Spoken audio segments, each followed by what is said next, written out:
Olá pessoal, hoje a gente está aqui para a quinta aula do Escolhas Inteligentes e hoje a gente vai falar sobre óleos e gorduras.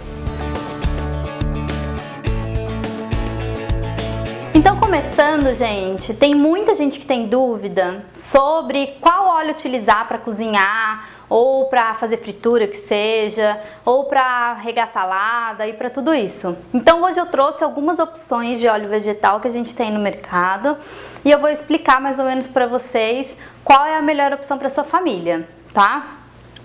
O mais utilizado, acho que tanto no Brasil quanto nos Estados Unidos, é o óleo de soja. Normalmente ele é mais utilizado pelo custo-benefício, por ele ser mais barato, principalmente aqui no Brasil, que a gente tem muita produção de soja, ele acaba sendo um dos óleos mais baratos que tem, e aí ele tem menos gosto residual também, então o povo acaba gostando desse tipo de óleo para fazer em casa, para fazer a rotina mesmo de casa, né?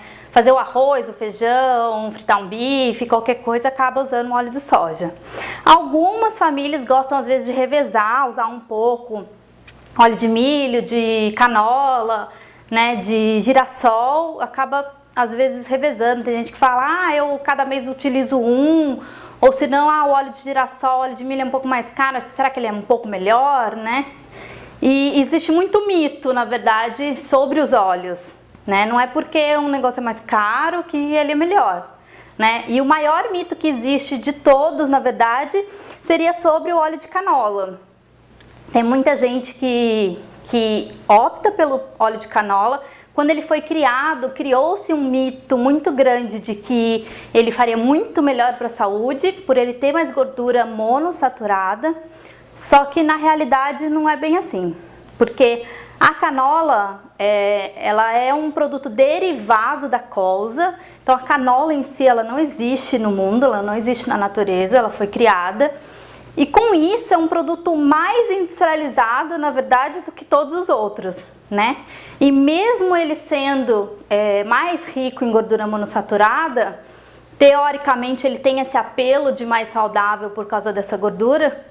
Mas por ser um produto geneticamente modificado, vamos dizer assim, ele acaba não sendo tão bom para a saúde. Ele acaba sendo às vezes até mais prejudicial por ser um alimento mais modificado, tá?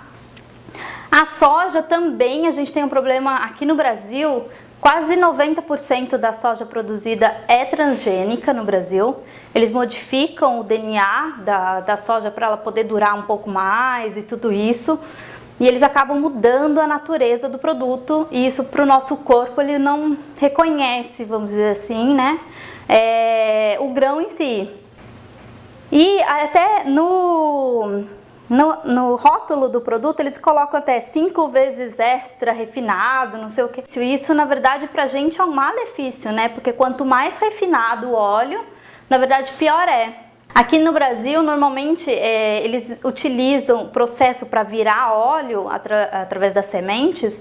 Eles usam bastante solvente químico, para vocês terem uma noção. Um dos solventes que eles mais utilizam para a fabricação de óleo no Brasil é o hexano, que é um produto do petróleo. Então, eu não recomendo nenhum óleo vegetal desses, justamente pelo processo, né, de refinamento, processo de solvente que eles usam. E aí, para quem quiser até procurar, o ano passado eles fizeram um estudo e criaram um arquivo da BBC World, quem quiser jogar lá no Google e ver, eu posso até colocar o link aqui depois para vocês. E na verdade os piores para cozinhar são o de milho e de girassol. Eles vão soltar mais substâncias tóxicas para o nosso organismo.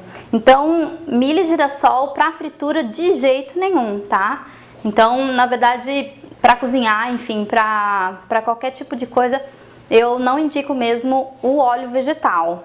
E aí o pessoal me pergunta, né? Então, se eu não vou usar os óleos vegetais, como que eu vou fazer para cozinhar, né? Como que eu vou fazer para fritar um bife, de repente? Então, para essas coisas, principalmente para a cozinha mesmo do dia a dia, eu indico o óleo de oliva mesmo, o azeite, que é feito da azeitona mesmo. Esse é o mais natural, teoricamente, que a gente tem de óleo vegetal. E aí não precisa ser aquele extra virgem, que é o mais caro, né? O azeite extra virgem, a gente pode deixar para não ir ao fogo. A gente pode deixar para temperar uma salada, para colocar no molho, para colocar nessas coisas que não vão ao fogo, porque realmente todo mundo fala, não pode cozinhar com azeite que solta, né, alguma coisa. Na verdade, o azeite de oliva extra virgem, ele vai perder os benefícios nutricionais dele se ele for submetido a uma temperatura muito alta. Então, ele não precisa ser passado pelo fogo. Então, a gente vai deixar ele, como ele é até mais caro, né? A gente deixa ele mais para as preparações geladas, vamos dizer assim, né? Para uma salada, para um molho, essas coisas. E aí, para cozinhar mesmo, a gente pode utilizar, então, ou azeite normal, ou a manteiga também, né? Eu vou falar depois para vocês no próximo vídeo um pouco sobre manteiga. Hoje em dia tem se falado bastante sobre a banha de porco, né? Antigamente ela foi muito crucificada, né? Na verdade até 1910, 1920 ela era muito utilizada por todos.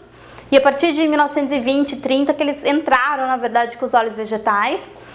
E aí, se você analisar a qualidade de vida das pessoas, as pessoas que utilizavam a banha de porco antigamente eram muito mais saudáveis do que as pessoas que utilizam o óleo vegetal. E aí as pessoas, na verdade, foram pesquisar o porquê disso. A banha de porco, ela não oxida nem em altíssima temperatura. Ela não vai gerar nenhum composto tóxico para o nosso organismo. Então, para fritura de imersão, é lógico que eu falo, a fritura a gente nunca indica, né? Em nenhuma ocasião e nunca.